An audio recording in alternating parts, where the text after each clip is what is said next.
আসসালামু আলাইকুম। দেশ এবং দেশের বাইরে থেকে যারা এই ভিডিওটা দেখছেন তাদের সবাইকে অসংখ্য ধন্যবাদ। আর এখন আমরা গ্যাংটক থেকে লাচুংয়ের দিকে যাচ্ছি। এই ভিডিওটাতে মূলত গ্যাংটক থেকে লাচুং যাওয়ার যে রাস্তার সৌন্দর্য সেটার ভিডিওই করা হয়েছে।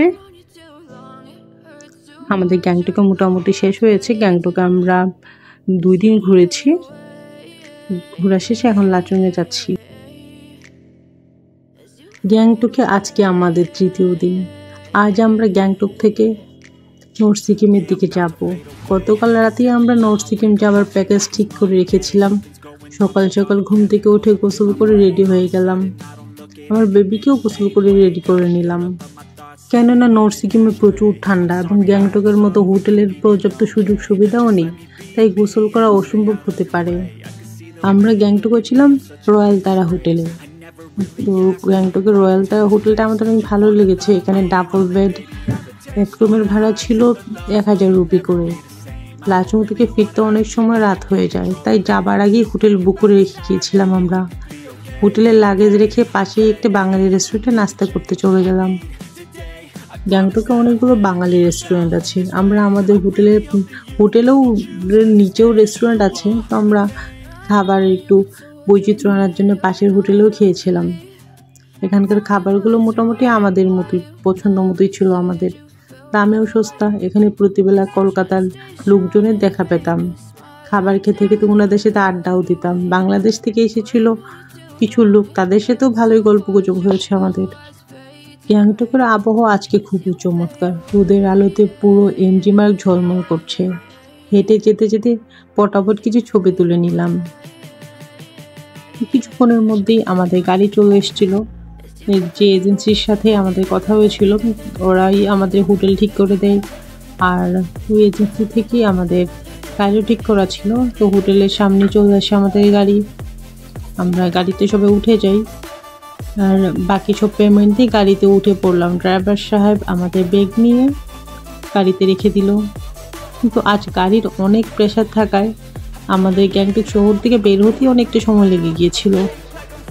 আঁকা বাঁকা পথ দিয়ে গাড়ি এগিয়ে যেতে থাকলো। আজ আমরা উপরের দিকে যাব। গন্তব্য লাচুং শহর। লাচুংয়ের উচ্চতা 8900 ফুট। গ্যাংটক থেকে লাচুংয়ের দূরত্ব প্রায় 126 কিলোমিটার। যেতে সময় লাগে 5 থেকে 5.5 ঘন্টা। এই পথ খুবই সুন্দর। যেতে যেতে আমরা বেশ কয়েকটা স্পটে থামবো এবং ভিজিট করব।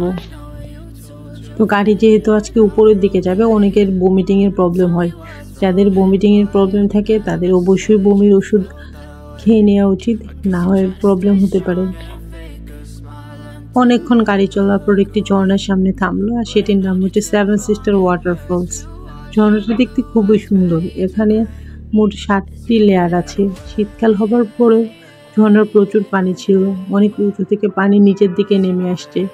গ্যাংটক লাচুং হাইওয়ের সাথেই এর অবস্থান। গ্যাংটক শহর থেকে দূরত্ব প্রায় 32 কিলোমিটার।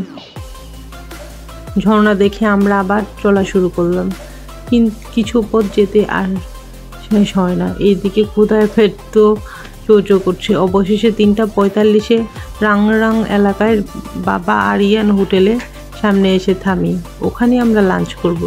এটি প্যাকেজের অন্তর্ভুক্ত, কিন্তু আজ এখানে প্রচণ্ড ভিড়। লাচুংগামে প্রচুর গাড়ি এসে থেমেছে। সবাই লাঞ্চ করবে, কিন্তু ভিতরে বসা তো দূরের কথা, দাঁড়ানোরই জায়গা নেই। আমরা বাইরে অপেক্ষা করতে থাকি। এখানে 3 থেকে 4টি ওয়াশরুম আছে, তবে অবস্থা একেবারেই যা তা। ভিতরে লাইট নেই, মোবাইলের আলোতেই কাজ সারলাম। হাত ধোয়ার বেসিনে সাবান নেই, পুরাই আদিম ভাবসাব। অবশ্য বেশি লোকের কারণে এমনটা হতে পারে। অবশেষে 30 মিনিট পর আমাদের খাবারের সিরিয়াল আসলো। ডিমের তরকারি, ভাজি, ভর্তা এবং ডাল দিয়ে ভাত খেলাম। ক্ষুধা বেশি লাগার কারণে সবাই একটু বেশি খেয়ে ফেলেছিলাম। এখানে প্রচুর চকলেট সহ অন্যান্য খাবার পাওয়া যায়। আমি বাচ্চাদের জন্য বেশ কিছু চকলেট, বিস্কিট এবং কোকো নিয়ে নিলাম। 4:30-এর দিকে আমরা আবার চলা শুরু করি। বিকাল 5:40-এর দিকে আমরা নাগা ফলসে এসে পৌঁছাই। এই ঝর্ণাটি হাইওয়ের পাশে অবস্থিত। এটি আকাশে বেশ বড় এবং দেখতে খুবই সুন্দর।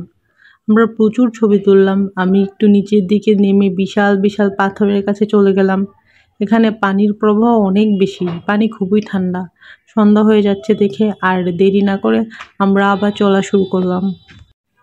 সন্ধ্যা 6:20 দিকে গাড়ি চুংথাম এলাকায় টুং চেকপোস্টে থামে। লাচুং ঢোকার আগে এখানে ফাইনাল চেক করা হয়। ড্রাইভার বলে দিল গাড়িতে কোনো প্লাস্টিক বোতল থাকলে ফেলে দিতে। এখান থেকে কোনো ধরনের প্লাস্টিকের বোতল নিয়ে সামনে যাওয়া যায় না, পাওয়া গেলে জরিমানা দিতে হবে।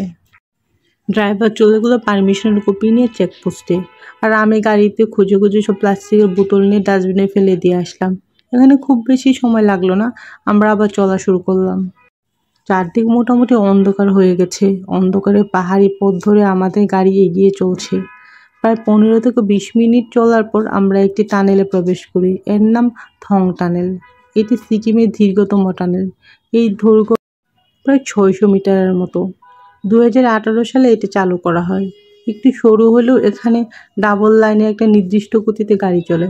পাহাড়ের পাথর কেটে খুব সাদামাটাভাবে এটি বানানো হয়েছে। দেখে একটা ন্যাচারাল ভাব অনুভব করলাম। তবে ভিতরে আলোর ব্যবস্থা আছে। আমি মোবাইল দিয়ে পুরোটা ভিডিও করলাম।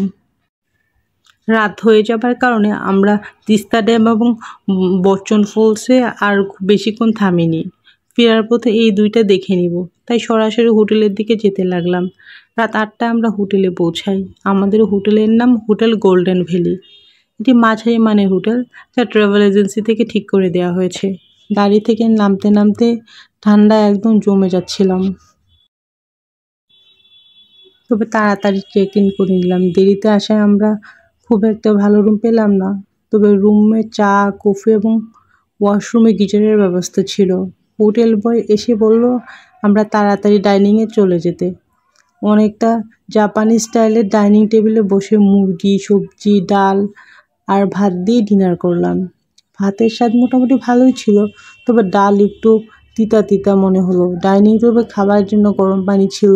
খাবার শেষে পানির পটে আমি আরও গরম পানি নিয়ে রুমে ফিরে আসলাম। গ্যাংটক লাচুং হাইওয়ে ধরে পথ চলতে বেশ ভালোই লাগছিল।